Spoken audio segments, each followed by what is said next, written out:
The soldier had just set his backpack down in the backyard when he froze. A little girl with tangled hair was sitting on the ground, eating leftovers from an old stainless steel bowl. Beside her, a woman barked, "Eat faster! Stop acting like you're some kind of princess." In that moment, a man who had walked through war felt his heart shatter for the very first time. What could force a child to eat like that? And why would a single word, "Daddy," change an entire lifetime? The sound of a spoon scraping against the metal bowl rang out sharp and dry like a soldier's boot crunching on gravel. No one spoke. Only that metallic clang echoed off the brick walls of the dusty backyard where the last of the afternoon light still clung to the ground and shadows loomed waiting for someone to break the silence. "If you don't hurry up, I'll dump the whole dinner on your face." The woman's voice wasn't loud, but it was sharp as a razor blade. She didn't have to yell to hurt. Each word carried enough coldness to make someone flinch. Lily didn't answer. She was around 7 years old, with a thin frame like a dry reed during a drought. Her collarbones stuck out and her tiny shoulders slumped as if they had carried too much for too long without protection. Her skin was sun-scorched and smoke-stained, covered in old mosquito bites and scratches that had turned color. Her sun-damaged hair was stiff and clumped together like it hadn't been washed in ages. Her face was small with deep-set eyes that didn't cry anymore. They only reflected a barren landscape, no joy, no hope. Her skinny arms clutched a warped plastic spoon as if letting it go would cause the whole world to collapse. She kept her head down, avoiding eye contact, avoiding even the smallest trace of kindness as if it were a luxury she couldn't afford. Inside the bowl was spoiled rice mixed with leftover broth, a greasy film floating on top, and a few wilted vegetable stems. To anyone else, it was garbage. To Lily, it was dinner. It was her hope of surviving one more day. No one asked if she was hungry. No one remembered the last time she had eaten a full meal. A skinny dog wandered by, stopped in front of her. It sniffed the bowl, then looked up at Lily. She shifted slightly, pulling the bowl closer to her chest, covering half of it with one hand, afraid someone might take it. The dog walked away, tail down, leaving a streak of dust across the cracked concrete. Maggie stood with her hands on her hips. Her tall, bony figure looked as if every edge had been sharpened by bitterness. Her face was weathered, sun-worn, with deep lines carved around her eyes like scars left by years of rage. Her eyes were cold and piercing, always looking for someone to punish. Her shadow stretched long across the stained wall behind her, menacing and unforgiving. She stepped forward, her sandals clacking sharply against the gray tiles, then nudged Lily's shoulder with her foot, not hard, but just enough to make the frail girl sway like she might fall over at any moment. "You live off me, eat my food, and now you're putting on airs. Your mother's dead. I took you in, and that was a favor. And now you act like you're somebody. Who do you think you are?" Lily bit her lip and stayed silent. She had learned that lesson early. Silence usually meant fewer hits, but today didn't feel like other days. Something was different, though she didn't know what yet. From the narrow dirt path leading to the main alley, footsteps approached. They weren't hurried, but firm. Each step hit the ground with weight, leaving behind a sound that cut clearly through the dusty air. A man in a worn jacket emerged in the fading light of dusk. Michael Reese stood at the edge of the yard, his backpack strap worn thin, his face weathered by the sun, and his eyes trained to see into the darkest places. He paused on the first step into the yard. For just 1 second, he stood there, taking in the scene before him without saying a word. His right hand tightened slightly on the backpack strap like he was holding himself back from moving too fast. Maggie hadn't seen him yet. She was still facing away, still monologuing. "Eat, or do you want to go to bed hungry? I've got all the time in the world to stand here and watch your ungrateful little face." Michael stepped forward. Dust lifted with each of his steps. He didn't greet her. He didn't raise his voice. There was only the way his gaze hardened as he finally saw the child's face. Lily's face, clutching a spoon, trying to swallow a bite, her throat clearly didn't want to accept. Maggie startled at the sound of footsteps stopping right behind her. She spun around, eyes narrowing on instinct. "When did you get back? You just walk into other people's houses now without saying a word. This is my house. Michael stood still, unblinking. "What are you doing to my daughter?" Maggie scoffed. She placed her hand on her hip and leaned slightly to the side. I'm feeding her." "Don't you see what's so bad about that? No one stopped you from raising her. But where have you been all these years? You left her when she was still in diapers. Now you show up and want to play daddy." Michael's eyes never left Lily. The girl had looked up, her wide eyes like someone waking up from a long dream. Her lips parted, and a sound slipped out so soft it nearly got lost in the breeze. "Papa?" Maggie raised an eyebrow. "She still remembers, you see. I never told her not to. But you should know some kids don't need to know who their father is to keep going." Michael knelt down eye level with Lily. He didn't reach out. He didn't hug her or try to soothe her.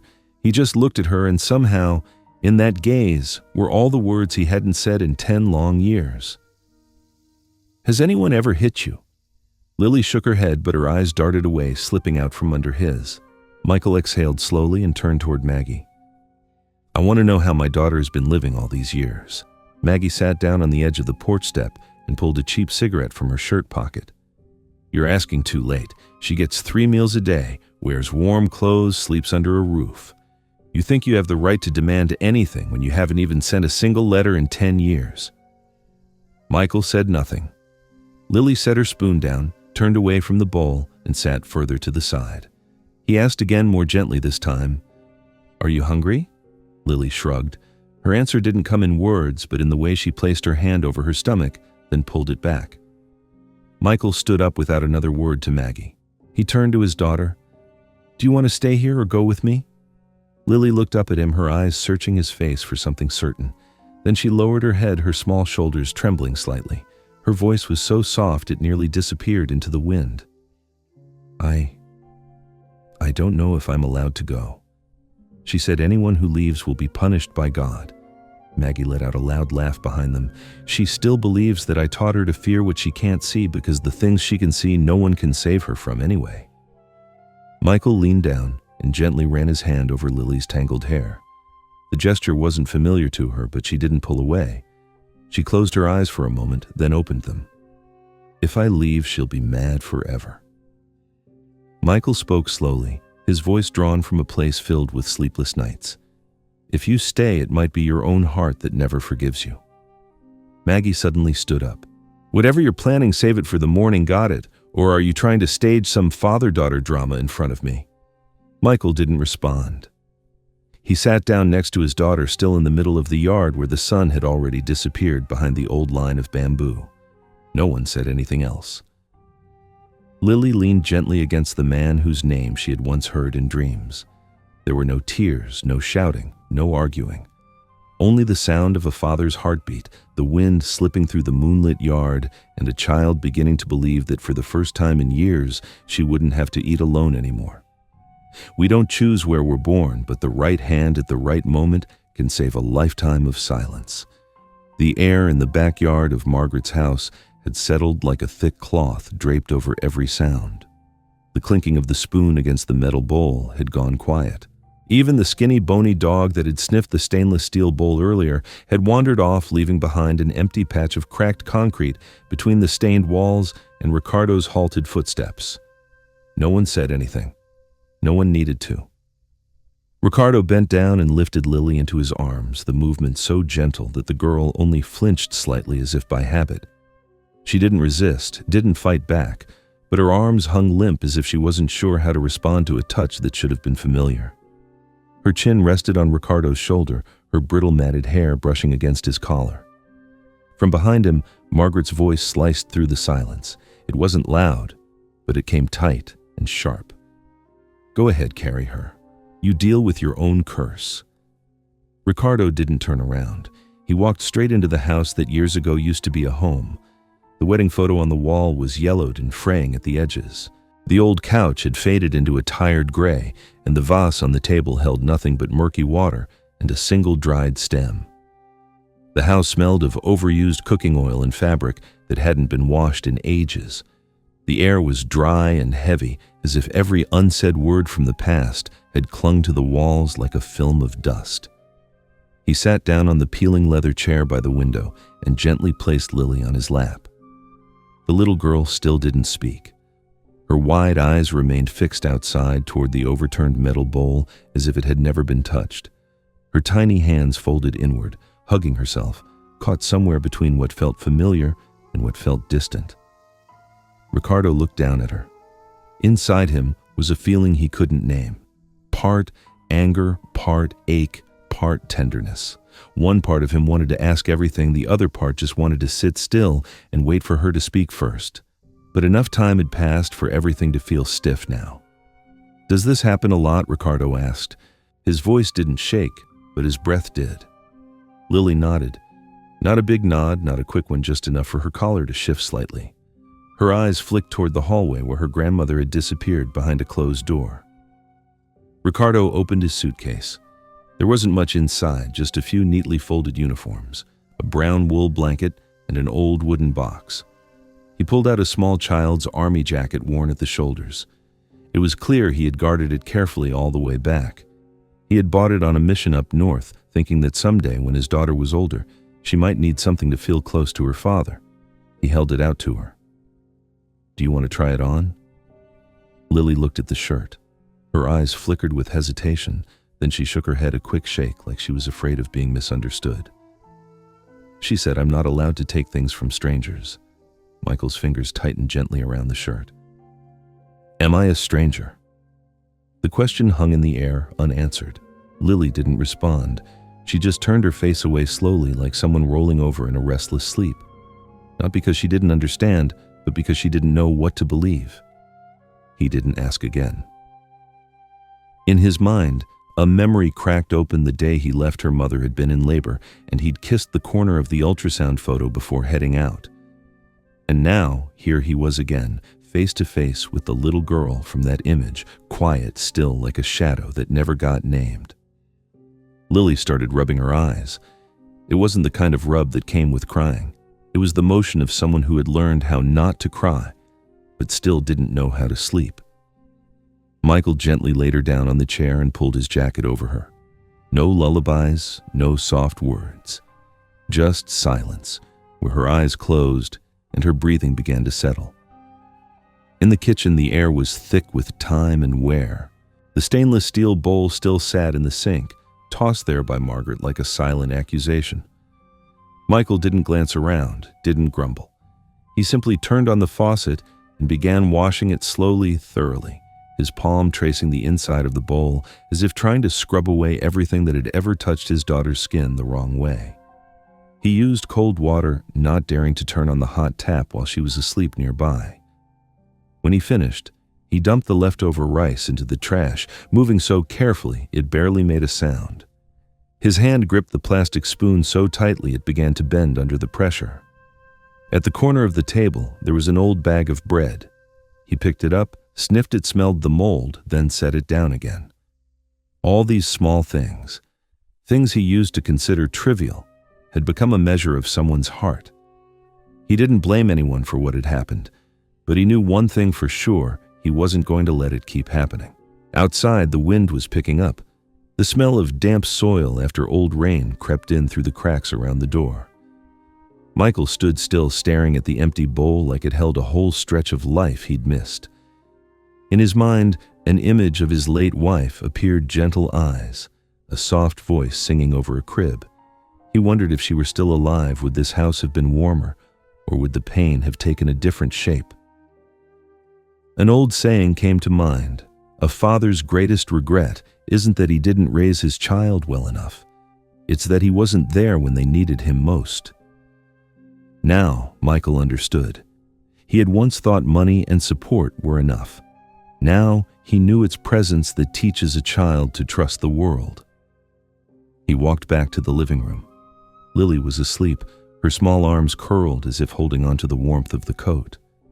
Michael sat beside her and watched her for a long time. Outside, Margaret was still there. The house was still falling apart like the long neglect that built it, but something inside him had shifted. There was no more waiting, no more vague patience, only a clear resolve he was staying, and this time, he wasn't going anywhere. The yellow light from the lamp filtered through the frosted glass, casting a faint shadow of the two of them onto the wall, father and daughter cut from the same piece of time. One tall and steady like a pillar in a storm, the other small and curled like a bud too afraid to bloom. Michael stared at their silhouettes for a long time, as if trying to etch something permanent beyond time and regret. Maybe he couldn't get back what he had lost, but what remained, no matter how small, he would hold on to with everything he had left. Not just because he owed it to her, but because from this moment on, it was he who needed that child to relearn how to be a father. People often think that silence is a form of peace, but for some, prolonged silence is a sign of things that were never said out loud. Sometimes it's what no one dares to mention that frightens us most. Michael bent down to tie his shoelaces, his hands covered in a layer of gray dust like cold ashes. Lily stood beside him, her fingers tightly clasped, dotted with red marks from where she had bitten them out of nervous habit. She didn't ask anything, didn't urge him to move faster, and didn't look around. Every one of her movements was small and withdrawn, like she believed her very presence might bother someone. Michael said nothing, but his eyes kept drifting toward his daughter, as if silently waiting for her to break free from the invisible shell surrounding her. The dirt path leading to the market had long been worn into deep grooves by wagon wheels. Puddles still lingered in the uneven ruts left over from the rain the night before.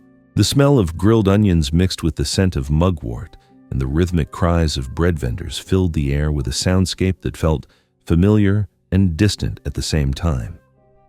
Michael had never imagined he would walk this path again with a child who barely spoke 3 sentences a day. Each of their steps felt like a quiet note in the noisy market song. "If you're tired, we can stop and rest for a bit," Michael offered, keeping his tone light and steady. Lily shook her head, but when her eyes caught sight of a cat sleeping atop a pile of fruit crates at the edge of a vendor's stall, she gently tugged on the hem of her father's shirt. Michael stopped. "Daddy, does that cat live here?" "Not sure, sweetheart. Maybe it doesn't belong to anyone, but this place doesn't chase it away, so it stays." Lily looked down, thinking. She didn't ask anything else. Michael knew her mind might be comparing herself to that cat, or maybe to the metal bowl from yesterday. A 7-year-old shouldn't have to carry that kind of silence. A woman's voice called out from behind, not loud, not harsh, but just firm enough to make Michael turn around. "Who's that little girl?" An older woman stood behind a flower stand, gently arranging pale yellow chrysanthemums into a wicker basket. She didn't look overly curious, just like someone who had lived too long in the same neighborhood, not to notice when something felt off. Michael gave her a small nod. "She's my daughter."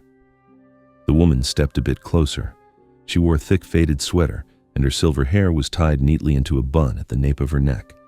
Her eyes rested on Lily, not for too long, not judgmental, but with quiet understanding. "It's been a while since I've seen her around. The way she walks, how she avoids eye contact, keeps her eyes on her feet, presses her lips together. I know that look. That's not how a child should move, sir." Michael gently squeezed his daughter's hand. Lily still looked down at the ground, her shoulders trembling slightly as if brushed by a cold wind. Michael didn't reply. He thanked the woman with a glance. "My name's Helen," the woman added. "I live at the end of the block. I used to sell tamales, now I do flowers. If you ever need anything, come by. I've got a few grandkids who used to be like her. They're all in college now." Lily suddenly looked up at her. Helen smiled and tucked a small flower into the girl's hand. "This flower might look plain now, but with clean water and a little sun, it opens beautifully. Children are the same way.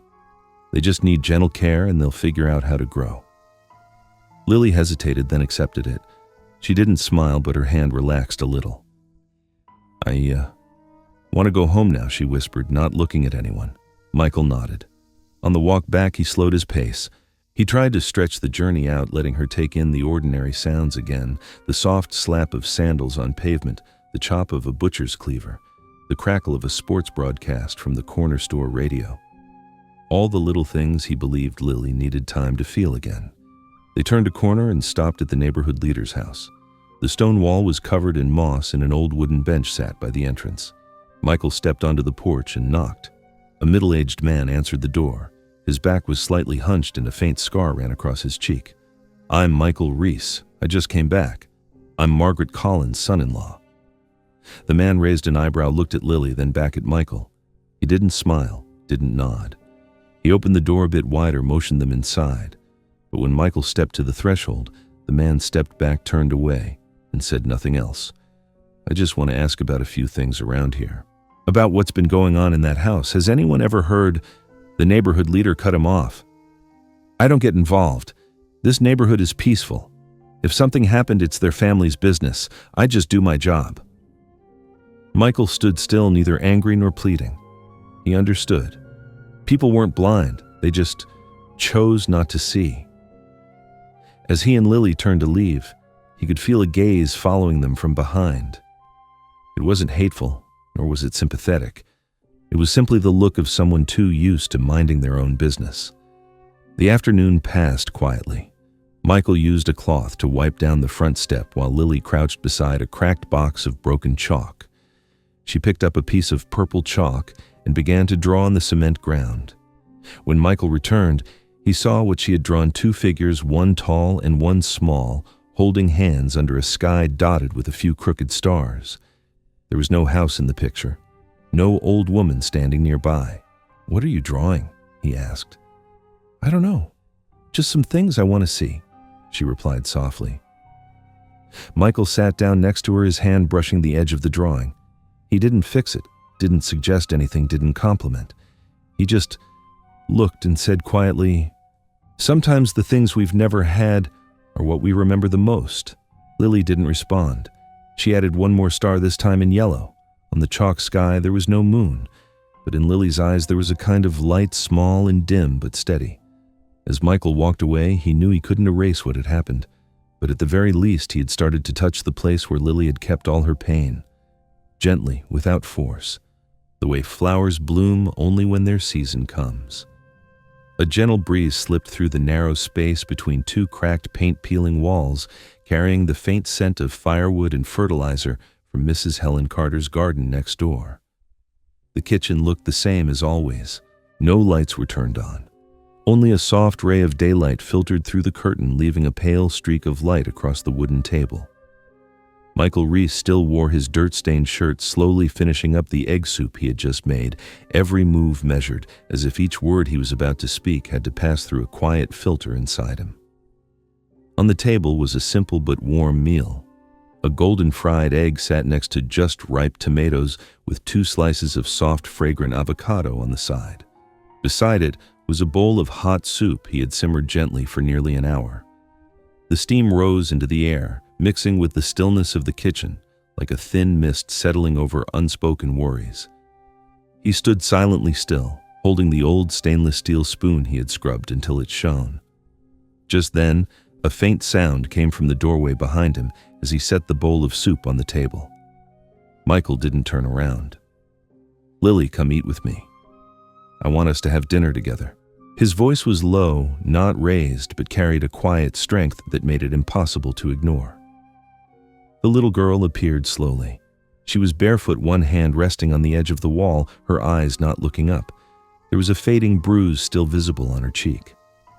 She said, "I'm not Lily." She said, "I'm just a burden." Michael let go of the spoon. He turned around, took a few steps, and crouched to meet her gaze. "Do you remember that name your mom and I gave it to you? It's on your birth certificate, Lily Reese. Do you know what Lily means?" She shook her head. "It means strong. It means someone who doesn't give up even when pushed to the edge. It's a name for someone who was born to stand up again, even when the whole world turns away." Lily repeated it, and it took her a long time to push the word through her chest. "Lily." He stood up and placed a hand gently on her shoulder. "That's your name. Just say it. That's who you are." They sat down at the table. Michael didn't teach or preach. He was simply a father eating dinner with his daughter in the same space under the roof he hoped could one day be called home again.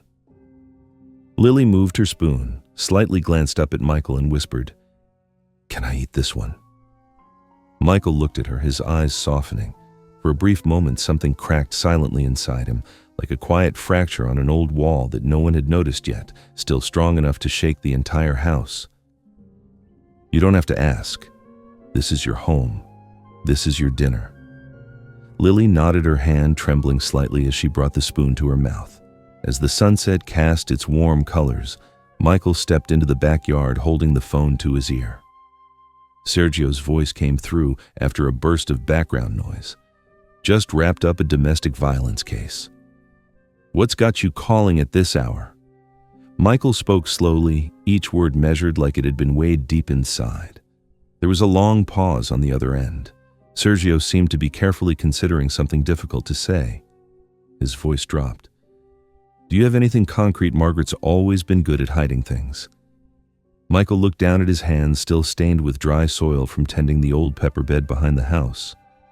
I found a letter, she wrote to me. When he returned to the bedroom, Michael had found the small piece of paper lying neatly on the bed. The cleaning was already done earlier, so the note stood out clearly.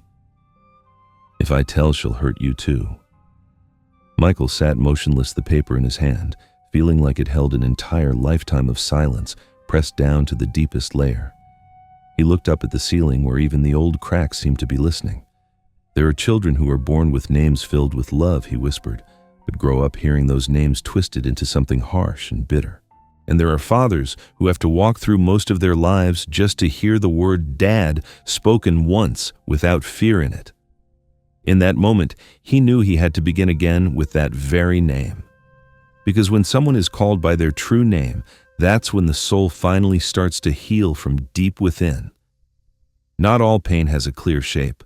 Some wounds don't bleed, but they swell quietly day after day like a sigh held in for too long.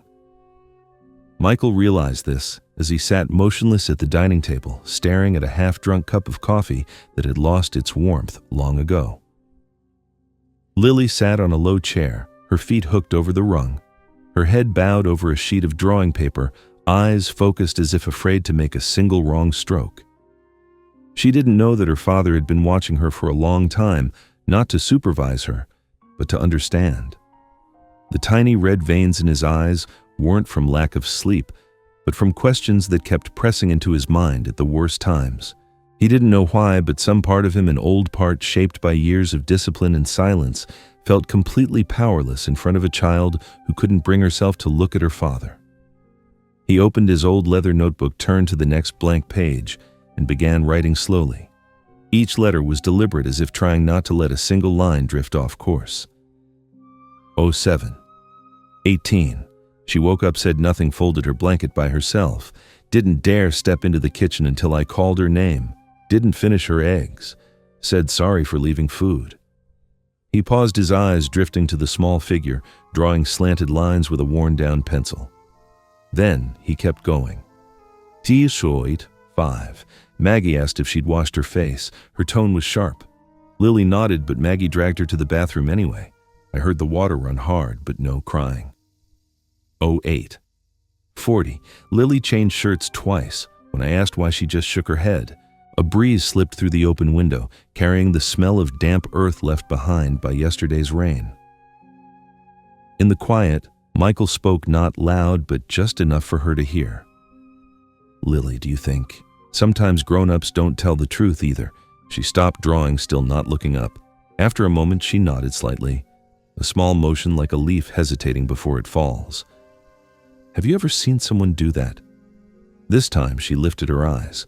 There was no anger, no fear in them, just a deep, still quiet. It had been a long time since anyone asked her something like that. She said, "My mom died because of me." Do you believe a mom could hate her child just for being born? Michael didn't answer. He stood up, stepped closer, then knelt in front of her. He didn't pull her into a hug. He simply rested his hand on her head gently, like wind brushing a fragile branch. Beneath his palm, her dry, split hair carried the faint scent of ashes. No one is ever to blame for being born. Not you, not your mom, and definitely not someone who's been quietly enduring pain. Cruel words are never the truth, even if they're repeated again and again. The afternoon passed in silence, carried by footsteps that left no echo. Michael stood outside the home of Helen Carter, the elderly woman who lived beside the cactus field that grew quietly like unnamed memories. When he rang the bell, she stepped out, small in stature, but with a sharp, clear gaze. She didn't say much, just nodded, gestured for him to come in, and led him through to the low-roofed kitchen. Inside, bright red dried chilies hung from the ceiling next to a bunch of garlic bulbs swaying slightly in the breeze. The scent of roasted corn and fresh ground coffee still lingered on the wooden shelves. The ceiling fan turned slowly, its creaking rhythm like an old story being told again. The floor tiles were stained, some discolored from spills hastily wiped but never fully cleaned. And yet the kitchen didn't feel cold. It carried the warmth of hands that had seen too much and chosen silence not out of weakness, but out of waiting for the right time. Helen's eyes, oddly clear for her age, looked like they had been holding onto something for many seasons, something never spoken aloud. "I used to think I'd take this to the grave," she said, placing a plain envelope gently on the table. Her hands were stiff with age, but still careful. "I took that picture on a day when she couldn't even lift her head." I saw it clearly in her eyes, the trembling and the resignation. But back then I was afraid. Claudia threatened to sue me, said I was making it all up. I wasn't strong enough to confront her. But when I saw you come back, I knew it was time not to stay silent anymore. Michael opened the envelope. The photo showed Lily's shoulder, bruised deep with a bluish mark, and next to it a faint line like someone had yanked her shirt hard. The image wasn't sharp, but it was more than enough. He took a deep breath, his eyes lowered. He didn't say anything in response, didn't ask questions. Silence was the only thing he could offer this woman, a wordless compassion. "Thank you. Not everyone has the courage to hold on to the truth, and even fewer have the courage to give it away." That evening, he drove with Lily to a small clinic on the outskirts of Ridgefield. The hallway lights glowed dim and yellow like candlelight. An older nurse nodded in greeting without asking a thing. The doctor didn't say much either. He just examined Lily, gently wrote down his notes, and finally signed the report. "These bruises have been there for a while, but her body is still reacting like it just happened yesterday. As for her mental state, it's unstable. There are signs of prolonged trauma." "Paidber," the doctor's voice was low and measured without judgment. Only compassion remained in his eyes. Lily sat on the exam table, her legs swinging gently back and forth. She didn't ask why they were there. She just held her father's hand tightly. Michael didn't promise anything, didn't say it would be over soon, but he never let go of her hand. Not for a second. By the time they got home, it was late. Claudia was asleep. Michael quietly removed the cover from the outlet near the kitchen and carefully tucked a small recording device inside. He screwed the cover back on, wiped away the dust, and stood looking at the kitchen for a few seconds. Just a few seconds, but in that time he thought of all the dinners his daughter had eaten in silence, each bite like a stone stuck in her throat. Behind him, Lily asked softly, "Dad, why didn't we put the device in her room?" Michael turned back, giving a smile that didn't quite reach all the way. "Because the truly cruel things, sweetheart, usually don't happen where people can see. They live in calm words, in pretending eyes, and in the silences no one thinks to listen to." She didn't ask anything else. She walked back to bed, curled herself under the thin blanket, still holding a piece of unfinished drawing paper. On it was a picture of two people, one big and one small, standing under a sky with the sun half covered. "Did you draw the sun rising or setting?" Michael asked softly. Lily whispered without turning around, "I don't know yet. It depends on whether anyone argues again tomorrow." And that was the first time Michael understood that even a child had her own way of measuring tomorrow. Not by a calendar, but by the quiet, or the absence of footsteps echoing on concrete floors. The soft clink of a spoon against the side of a glass cup made a fragile sound, like the things Michael was trying to hold on to. The coffee in the cup had gone cold. He didn't drink it, just stirred. That habit didn't seem tied to bitterness, but more like a way to keep his hands busy so his mind wouldn't drift back to an old memory. Lily, lowering her eyes as if asking permission for every bite, or the way she quietly stepped aside whenever Maggie's slippers came shuffling near. Michael pulled a small voice recorder from his shirt pocket, flipped open the plastic lid, and pressed the button slowly, careful not to scratch the sound. The recording started with the screech of a chair leg, then came a sharp voice hissing through clenched teeth. "If I hear you talk to her again, I'll pour water over your head, you worthless trash." That sound wasn't just proof. It was confirmation of what he'd always sensed. The bruises, the silence, the flinches in the middle of the night, they weren't accidents. They were the result of a child learning to survive in the dark corners of a house. The meeting with Tom had been arranged neatly the way he always handled investigations. The old bakery cafe on the slope still had wooden tables faded with age. Tom listened through the headphones 3 times in a row. No one said anything. "It's a clear recording," Tom finally said. "But to turn this into legal action, we'll need something undeniable." He handed the recorder back, his eyes not leaving the glass of lemonade. "Maggie is clever. She'll claim that voice belongs to someone else, or say she was yelling at the dog." Michael gave a dry laugh but didn't argue. He was used to people dodging truth with more comfortable assumptions. "So what else do I need to do?" Michael asked. His voice wasn't urgent, but every word was tight. "I don't want it to get to the point where Lily stays silent forever before anyone decides to speak up." Tom nodded slightly. "There's someone I'll connect you with, but you need to keep things exactly as they are. Don't confront her. Don't change your routines. People who hurt others tend to get strangely alert when they feel watched." Mariana Monroe wore a gray blouse, her hair pinned up tightly, no jewelry, not a single unnecessary movement. She arrived 5 minutes late. Michael didn't ask why. He simply stood when she walked in and offered a nod as a quiet invitation to sit. The conversation began with documents. Michael handed over everything: photos of bruised shoulders, the audio recording medical records from the most recent exam. Mariana read through them without blinking, marking key parts with a pencil. "I need to verify this with the doctor," Mariana said. "And if there's any repeated behavior in the next 2 weeks, I can file for temporary protective custody." Michael didn't answer right away, his hands clenched under the table. If something happens in 2 weeks, that'll be too late. "I know." Rachel looked up. Her eyes weren't cold, but they were sharp. "But the process has its limits.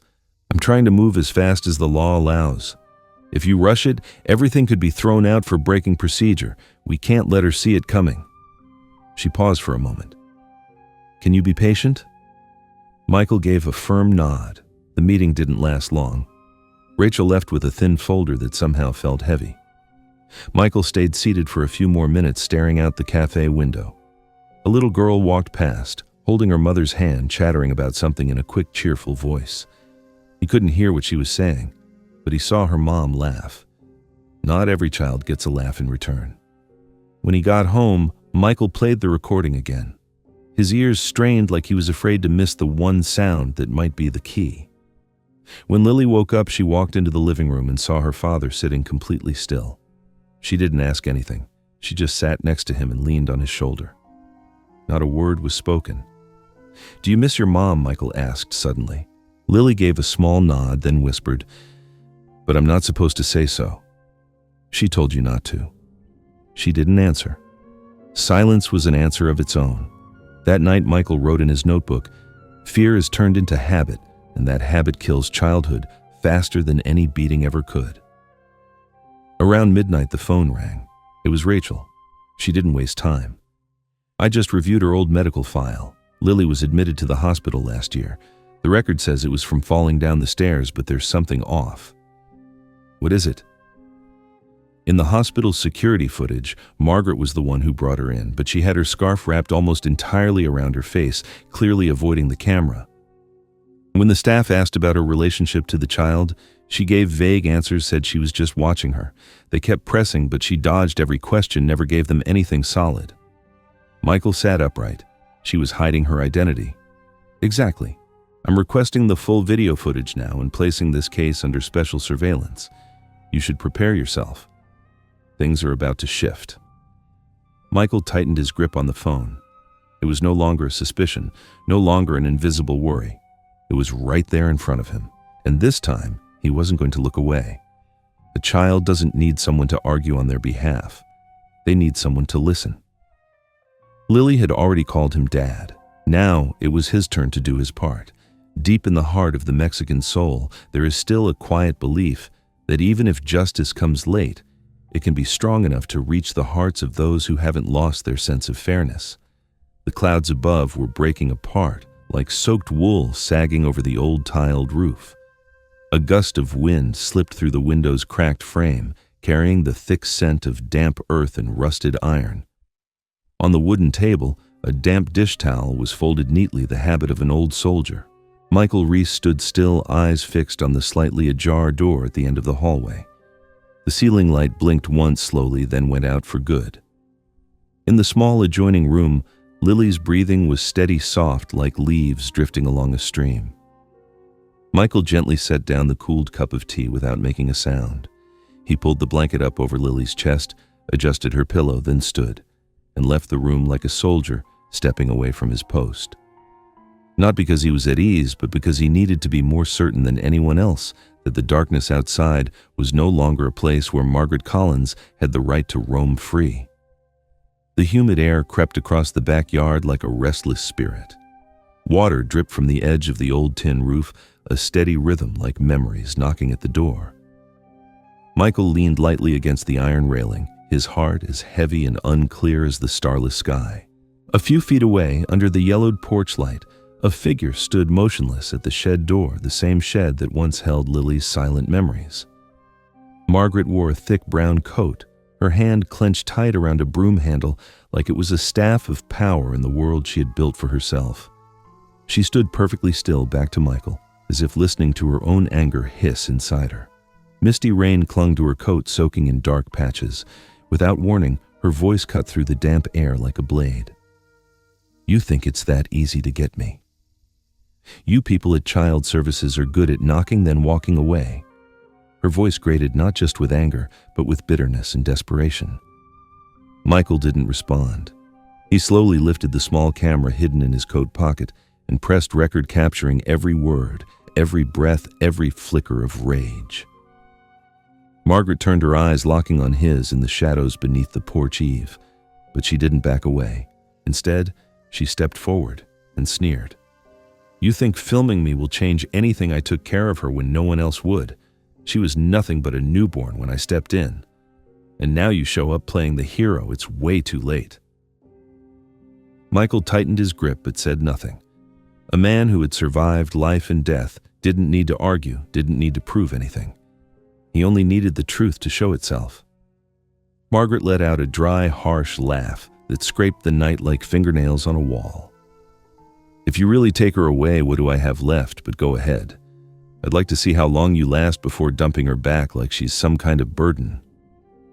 She turned away, muttering to herself, then slammed the shed door hard enough to send cats scattering in the dark. Michael stopped. The recording took a single step back. His hands no longer shook. His face showed no smile, just a firm line across his lips, tight and silent like someone who had learned to survive in the middle of gunfire. Back in the room, Lily was still asleep on her side, one arm curled beneath her head, mouth slightly open. The faint shadow of an old bruise lingered on her cheek, but the light in the room was softer now. It no longer held the oppressive brown hue of before. Michael sat at the edge of the bed. He didn't rush to wake her. Instead, he gently brushed a strand of hair off her forehead. Lily stirred, her lashes fluttered, then she opened her eyes. Papa Michael nodded, keeping his voice steady. "You want some water?" She shook her head. Then suddenly she asked, not in a fearful tone like before, but in a quiet whisper, as if afraid of the answer. "If I had a choice, could I not stay here?" Michael paused, then leaned closer to her. "I want to hear that from you. Wherever you feel safe in your heart, that's home." Lily bit her lip. Her eyes drifted off as if she were trying to remember something too blurry to name. Where nights don't have people knocking on the shed door. Where mornings start with someone asking, "Did you sleep okay?" Michael didn't answer with words.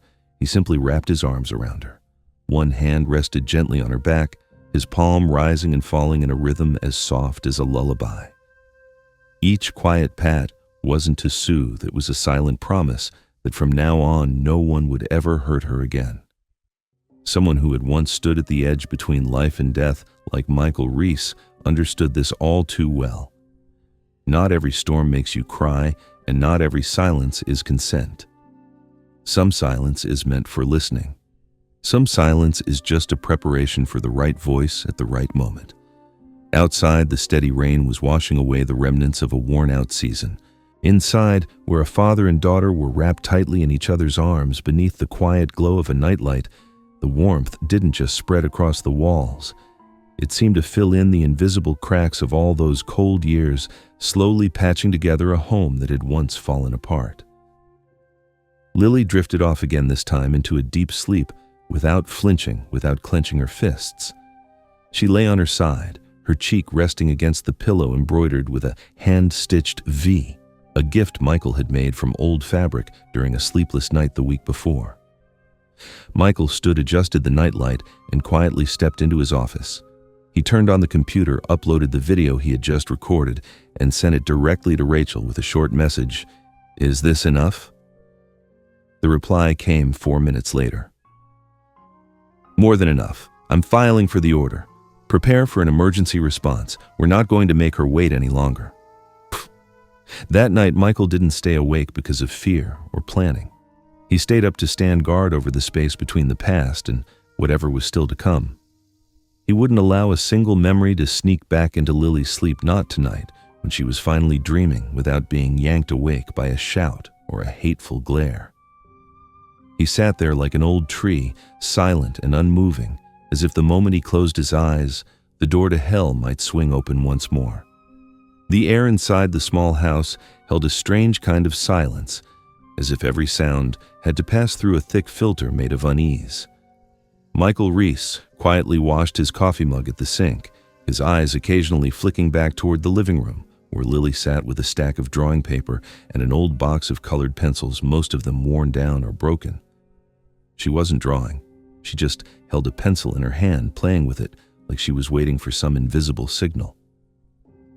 Michael didn't want to break that quiet, not because he feared startling her, but because he had learned that within Lily's silences, something was always moving beneath the surface. Things words didn't always have room to hold. After a while, Lily stood up and walked slowly to the sofa. She slipped the small backpack off her shoulders and set it down. She didn't look at him, didn't say a word. She simply brushed her hand lightly against Michael's hand resting on the armrest. Just 1 second of contact enough to send a chill through his spine. The bedroom door closed with a whisper like a breeze brushing past his shoulder, but to Michael, it landed heavier than thunder. He turned, and his eyes went straight to the small backpack, now resting slightly open on the couch. Between the crumpled notebooks and a stained handkerchief, there was a folded piece of paper tilted to one side, as if it had been placed there with the trembling courage of a very small soul. The paper trembled in his hands as he opened it. The shaky handwriting of a 7-year-old could not hide the fear it carried. "I heard her say this time no one will save me. She'll lock it for good." The words carved a line so deep in his mind, it felt bottomless. Michael didn't let go of the paper. He stared at it for a long moment, as if hoping it might somehow change what it said. Then he set it down on the table, clasped his hands together, and sat silently as his gaze drifted to the soft glow spilling out from the kitchen. He didn't know how much time passed. Only when the phone vibrated on the table, rattling the wood slightly, did he snap back. His fingers reached for it like a sleepwalker, and he dialed Rachel Monroe's number without hesitation. "I need to see you now. This can't wait." Rachel chose a quiet coffee shop near the church, the kind of place where people didn't pay much attention. She arrived a few minutes late, wrapped in a thick, worn coat, her face weathered by sun and time, her eyes steady and unafraid. Michael didn't waste words. He placed the paper on the table. Rachel read it slowly, folded it carefully, and looked up at him. "I'll file for emergency custody," she said, "and request a home inspection immediately." Michael nodded. "I'm willing to testify," Rachel replied. This time, no one's allowed to look away. On the way home, Michael's phone rang. He didn't even check the screen. He knew it was Tom Reed. "Just got word from a higher-up," Tom said. "We might get the warrant approved within 24 hours. You holding up? I've been ready since I saw her eating from that dog bowl." Tom's voice lowered. "We'll do everything by the book." But if it's worse than we thought, Michael cut in, I don't have a choice anymore. The last light of day slid gently across the faded shingles, leaving a faint orange glow like chalk dust on each worn step. Michael was stirring a pot of bean soup for dinner, his mind still locked on that little piece of paper, when a knock sounded at the back gate, not loud, but firm. He wiped his hands on his apron and stepped outside. Standing there was Helen Carter, the 70-something woman from 3 houses down. Her face was serious, and in her hands she carried a brown paper bag that seemed to hold something far heavier than just objects. I know I shouldn't get involved, she said quietly, but I haven't slept the last few nights. About the girl I've known for a long time. Michael didn't say a word. She handed him the bag. Inside was a small voice recorder. That day, Mrs. Carter came by my house to borrow a teapot. I was listening to an audiobook and forgot to turn off the recorder. By the time I realized it, the whole conversation had already been recorded. I didn't know what to do with it. But when I saw you return, saw the little girl finally have a sliver of hope, I knew it was time. Michael turned on the device and skipped to the familiar voice. Every day I see her is another day I live in regret and anger. She's a constant reminder of what I lost. The thing that took my daughter away from me just by existing. The air turned cold. Every word felt like a blade cutting through skin. Michael gripped the recorder tightly in his hand. Helen said nothing more. But as he turned to go back inside, her voice called after him. There are wounds that don't show on the body. Some children never get the chance to learn how to love because they're too busy learning how to survive. Don't let Lily be one of them. Michael turned back, his gaze softened. Thank you, from the bottom of my heart. She gave a small nod, then turned away and walked slowly like she was carrying the weight of the evening breeze. Each step she left behind seemed to whisper that kindness is never too late. That night, Michael didn't say anything while Lily sat at the table. He simply rested his hand on her head and gently smoothed her hair like he was trying to soothe away every nightmare that had ever touched her. Lily asked softly, "Daddy, are you sad?" Michael replied quietly, "I'm thinking about how to help you stop being afraid." No more words were needed. She nodded, then quietly finished her whole plate of rice. For the first time, she didn't ask for permission.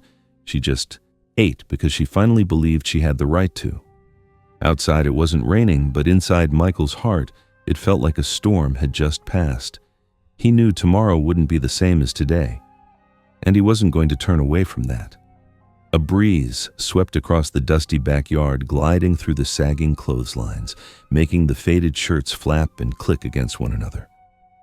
Beneath the old mango tree, the tilted wooden bench still held streaks of rain that hadn't yet dried. The air wasn't hot or cold, just heavy, as if the whole house had been holding its breath, waiting for something inevitable to happen. Michael Reese stood leaning against the porch post, his right hand loosely gripping the strap of his worn backpack, while his left held the small hand of Lily. The girl wore a wrinkled dress, her eyes wide, fixed on the ground, as if afraid that looking up might drag her back into a past she wasn't ready to face. Michael hadn't said a word all morning. He just sat down quietly, combing her tangled hair, unbuttoning each button on her dress with the rough hands of a man who had spent years in the military. Everything moved slowly, as though he were trying to memorize every detail of a day he already sensed would be unlike any other. A soft brake squeal broke the silence like a tap on a glass. Sparrows scattered from the hibiscus fence, leaving a stretch of empty sky behind. A child welfare vehicle stopped at the gate, followed closely by a patrol car. Both doors opened at once. Rachel Monroe stepped out first, her dark hair pulled into a tight bun, no makeup, eyes sharp, but not unkind. Behind her came Thomas Reed, tall and steady, the kind of man who had learned to stand calmly in the face of fear and silence. They said nothing as they walked through the gate. Thomas gave Michael a small nod, the kind of greeting men in these parts used when everything had already been said. Michael responded only by holding Lily's hand a little tighter. She shifted slightly, but stayed quiet. The front door swung open after the second knock. Margaret Collins appeared, looking completely out of sync with the seriousness of the moment. She wore a bright orange silk blouse, her dyed brown hair, freshly done lips painted red. Her wrist glittered with scratched-up gold bangles. "What are you people doing here this early? Don't you know I was still sleeping?" Rachel stepped forward, pulled a folded document from her case, and held it at eye level. Her voice was calm, firm, and precise. "We're here to conduct a legal search of this home. We need to ensure the safety of Lily Reese. This is a valid court order. Please cooperate." Margaret raised her eyebrows and sneered. "Are you out of your minds? I've been raising her since she was in diapers. What do you people know about love to come sticking your noses in my family?" Thomas spoke up. "We know enough to be standing here today. I suggest you stay calm." Margaret started to argue, but the look in their eyes made her step back. Rachel didn't waste a second. She headed straight down the hall to the small back room. The air there smelled of mildew and old ashes. She opened the desk drawer. Inside, buried among old notebooks, was something all too familiar to those who handle abuse cases, a long wooden stick, its head reinforced with a metal plate wrapped in a frayed washcloth. Rachel didn't flinch. She simply slid it into the evidence bag without a word. Out back, 2 officers had entered the old storage shed. They pried open the rotted wooden door, sweeping their flashlights across every corner. A rusted chain lay still in the dust, the lock still attached. On the cracked cement floor were circular scuff marks, made only when something heavy had been dragged while restrained. Michael remained on the back step, not moving forward. He let Lily sit on his knee, wrapping his arms tightly around her. She didn't ask anything. She simply rested her head against his chest, breathing steadily, as if finally, after a long road, she could breathe all the way in. Inside the house, Margaret began to scream. "What the hell are you doing? I raised her. Every spoonful of food, every night of sleep. Without me, she would have been dead. I'm the only one who ever loved her." Mariana stepped back into the room, standing alongside Sergio in the middle of the living room. Her voice remained calm. "We've collected enough evidence. According to the court's temporary order, you are officially stripped of custody over Lily Reese starting today. We're taking her out of this house." Sergio stepped forward and began reading her rights. When the handcuffs clicked around Margaret's wrists, she fought back, screaming. But no one intervened. Neighbors gathered quietly behind the fence. The same faces that once turned away whenever they saw Lily standing hunched by the wall now didn't look away. They stood still, watching. There was no gloating, no pity, only silent recognition. A quiet acknowledgement that, yes, the pain in that house had been real. Lily heard the metal clink. She looked up, her eyes wide and unblinking. Michael whispered, "Don't look, sweetheart." But she didn't turn away. She needed to see it. To see with her own eyes that the shadow that had hovered over her life was finally being taken away, no matter how loud it screamed. As the police car carrying Margaret disappeared down the road, Mariana stepped closer and gently placed a hand on Michael's shoulder. "I've submitted the file to the court. 3 charges. Enough for a 10-year sentence, maybe more if she doesn't plead guilty." Michael nodded. He didn't say a word. Because what mattered most to him in that moment wasn't the sentence. It was the little girl in his arms who was no longer trembling, who no longer flinched when someone raised a hand. Lily kept her eyes on the car until it vanished. No one told her to smile or to feel relieved, but she turned to her father, her voice as soft as the wind. "Dad, where are we going now?" Michael leaned down and kissed her gently on the forehead. His voice was steady, slow. "From today on, no one has the right to hurt you anymore. No one." In that moment, the breeze rustled through the thick branches, carrying away the heaviness that had hung in the air for so many years. The clotheslines were still there, but they no longer rattled like chains. It was as if the house itself had finally found its breath again. No one said a word, but in everyone's heart, something had quietly and irrevocably been set free. People say that some children need to be held a little longer to understand that the world isn't made entirely of closed doors. And some fathers take nearly a lifetime to learn how to open their arms, not out of habit, but from the gentle power of hearing their name called in the right way. Michael no longer woke from nightmares. His pillow was no longer damp and cold on rainy nights. The small house on the edge of Ridgefield didn't have tall fences or security locks. Instead, a pair of pale yellow slippers always waited on the porch, sometimes with bits of soil clinging to them from the flower garden his daughter was learning to care for. Days passed with the sound of crayons brushing paper, the smell of flour from Lily's first attempts at baking, and the quiet stirrings of a man trying to learn how to live kindly again. Not long ago, Rachel helped transfer Lily to a new school. On her first day, she didn't cling to Michael the way she had during earlier trips to the grocery store. She just held his hand for a short while, then let go and walked straight toward the classroom door. The teacher bent down to greet her with a soft voice, but Lily didn't answer. She simply pulled out a small folded paper from her pocket. On it was a drawing, a house with smoke from the chimney, a bowl on a table, and two people sitting across from each other. The letters were a little shaky, but the last three words were clear enough for anyone to read Lily and Papa. At school, Lily especially loved arts and crafts and the mural painting class. Every weekend, she eagerly brought home colorful sheets or pieces of cardboard covered in little hand-cut daisies. Michael never missed a single one. He taped them to the kitchen wall with clear tape right below the photo frame of his late wife, the woman Lily had never called Mom from memory. One afternoon, as he peeled an apple, he looked over and asked, "Who are you making the cake for?" Lily answered without hesitation. "For Mom, so if she's somewhere out there, she'll smell it and come back. But if she doesn't, you can eat it instead." Michael fell silent for a while, not out of sadness, but because something sacred stirred in his chest, as if he were witnessing something too pure in a world full of mess.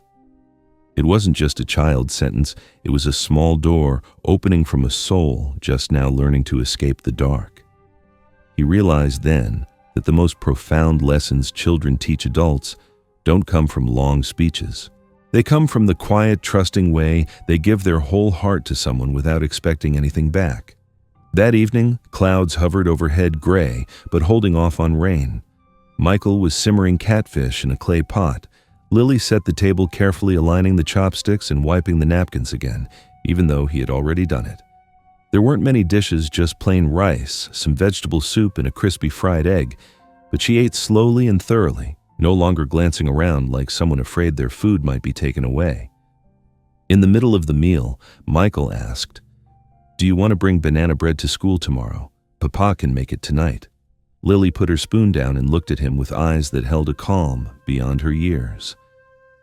"Daddy, if I call you Papa in front of the kids at school tomorrow, will you be mad?" Michael paused. His finger tapped lightly on the rim of his bowl. He looked at his daughter for a long moment, then said, "Do you remember the first time you called me Papa?" My heart stopped for a second. Then it started beating stronger than ever before. "If calling me that makes you feel safe, then please do. Anywhere. Anytime. Whether it's in your classroom, in the middle of a busy street, or right here in our little kitchen, I'll always be your Papa. No conditions." Lily pressed her lips together, then nodded. She lowered her head and continued eating. She didn't smile out loud, but the tightness in her mouth had eased. Michael gently brushed a hand over her hair. It wasn't a grand gesture, just a light touch, but to him it felt like lifting a weight that had sat on his chest for years. At the end of the meal, Lily tiptoed to the low drawer in the corner and pulled out her box of crayons. She spread a sheet of paper on the table, switched on a small yellow lamp with a soft glow, and began drawing with almost total focus. In the kitchen, Michael washed the dishes. His hands moved by habit, but his eyes kept drifting through the doorway to watch her. The little girl sat with her head tilted, her small legs curled up beneath her eyes, following each line like a miniature artist, afraid of making a mistake. Sometimes she paused, tapping her finger against her lips as if asking herself what color to use next. Then she pressed her lips again and kept going, her face showing a quiet maturity beyond her years. When Michael dried his hands and walked into the living room, the drawing was neatly placed on the table. The paper was slightly wrinkled, a few spots of watercolor still wet. In the picture, two people stood under a large tree. One was tall, holding an umbrella over the smaller one. At the top, written in slanted, uneven letters, it said, "My name is Lily, and I'm not afraid anymore." Michael sat beside her quietly, eyes following the unfinished strokes on the page. He didn't speak. He simply placed a hand on Lily's shoulder in a slow, steady motion, like he was trying to hold her entire little world gently in his palm. Outside the window, the white daisies in the yard swayed in the late breeze. They no longer looked tired, but calm, like they were whispering peace. In the distance, the last light of the day stretched across the old roof tiles, leaving a soft orange hue behind, like a final warmth meant just for a father and daughter learning how to belong to one another again. When a child begins to relearn the feeling of safety, they don't need to shout it. All they need is the courage to write their name, followed by a quiet, firm sentence. And when a father reads those words, every hollow space that once lived inside him seems to close at last.